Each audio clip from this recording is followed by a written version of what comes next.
किसी ने बड़े कमाल की बात कही है कि ऊपर वाले की अदालत में आपको आपके कर्म से पहचाना जाता है, नाम से तो सिर्फ पुकारा जाता है। नमस्ते दोस्तों, मैं हूं आरजे कार्तिक। एक बार एक गरीब किसान अपने साथ में बहुत सुंदर सेब की पेटी लेकर के पहुंचा। बहुत कमाल के एप्पल उसके बगीचे में हुए थे और वो पहुंचा एक मठ के दरवाजे पर। मठ का दरवाजा उन्हीं साधु ने खोला जो हर बार दरवाजा खोलते थे। जैसे उन्होंने दरवाजा खोला, इस गरीब किसान ने उनको प्रणाम किया और कहा कि महाराज, ये आपके लिए पहली बार हमारे बगीचे में बड़ी अच्छी पैदावार हुई है। ये अच्छे अच्छे एप्पल जो हैं आपके लिए छांट के लाया हूं। ये जो साधु महाराज थे, इन्होंने कहा कि अरे मुझे क्यों, जो महंत जी हैं उनको भेंट करो। तो उस गरीब किसान ने कहा कि नहीं, मैं उनको कहाँ जानता हूं, मैं तो दूर से उनके दर्शन करता हूं, मुझे तो आप ही मिलते हैं और आप ही ने मेरा ख्याल रखा है। जब मेरे बगीचे में हाल बेहाल थे, खेती सही नहीं थी, बगीचे सूखे पड़े थे, तब आपने मुझे संभाला, आपने मुझे भोजन कराया, मेरा ख्याल रखा, तो मेरी तरफ से तो ये आपके लिए भेंट है। ऐसा बोल के वहां से चला गया।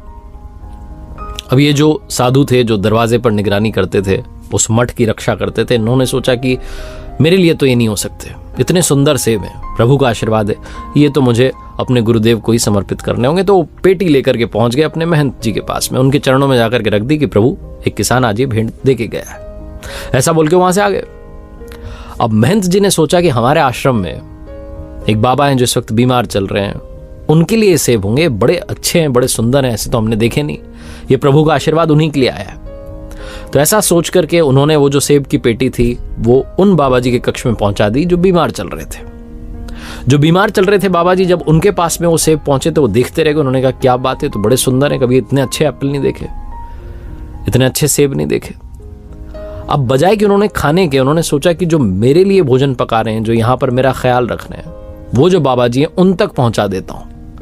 तो ऐसा सोच करके उन्होंने, जो वहां भोजन बनाते थे जो साधु, उनके पास वो पेटी पहुंचाई और कहा कि ये आपके लिए, क्योंकि आप मेरा ख्याल रखते हैं, बीमार हूं, मुझे समय पर भोजन पहुंचा रहे हैं, तो मेरी तरफ से आपके लिए भेंट है। बहुत सुंदर ये सेब है, बहुत अच्छा एप्पल है। उनके पास में जो किचन का सारा काम देखते थे, उन बाबा जी के पास में वो पेटी पहुंच गई। अब वो उन एप्पल को देख करके सोच रहे थे कि मैं क्या करूंगा। उनकी किचन में नई नई ड्यूटी लगी थी, एक नए नए बाबा बने थे। तो जो नए बाबा थे, जो यंग से थे, साधक थे, अभी अभी जुड़े थे, उन्होंने सोचा कि इनको भेंट कर देता हूं, इनको अच्छा लगेगा, इनका मनोबल और बढ़ेगा। तो ऐसा सोच करके उन्होंने वो जो सेब की पेटी थी वो नए वाले बाबा को दे दी। नए वाले बाबा ने जब देखा कि इतने सुंदर सेब हैं, मुझे दे दिए हैं, ये मेरे लायक नहीं हो सकते, प्रभु की कृपा अभी इतनी जल्दी मुझ पर नहीं बरस सकती, मुझे काम करना चाहिए। जो यहाँ सबसे पहले दिखते हैं आश्रम में आते ही, मठ में आते ही, जो दरवाजा खोलते हैं, जो सबकी रक्षा कर रहे हैं, निगरानी कर रहे हैं, उनको जाकर के भेंट करता हूं। वो जो सेब की पेटी थी उस नए बाबा ने ले जाकर के उन साधु को दे दी वापस, इनके पास सबसे पहले आई थी, और कहा कि महाराज, ये आपके लिए, इतने सुंदर सेब मैंने नहीं देखे, ये मैं आपको भेंट करता हूं। वो कुछ बोले नहीं, मुस्कुरा करके रह गए और प्रभु का आशीर्वाद समझ करके वो फल खा लिए। वो समझ गए कि ये आई मेरे लिए ही थी, चाहे मैंने इसे आगे बढ़ा दिया, लेकिन घूम करके वापस मेरे पास आ गई। इस दुनिया में अगर कुछ अच्छा कर रहे हैं तो वो घूम करके वापस जरूर आएगा। जो आपके कर्म हैं उनका फल आपको जरूर मिलेगा।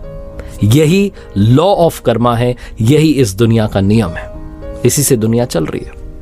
एक बार फिर से वही बात कहूंगा जो अक्सर कहता हूं, ऊपर वाले के आशीर्वाद, अपनी मेहनत और अपनों के प्यार के साथ कर दिखाओ कुछ ऐसा कि दुनिया करना चाहे आपके जैसा।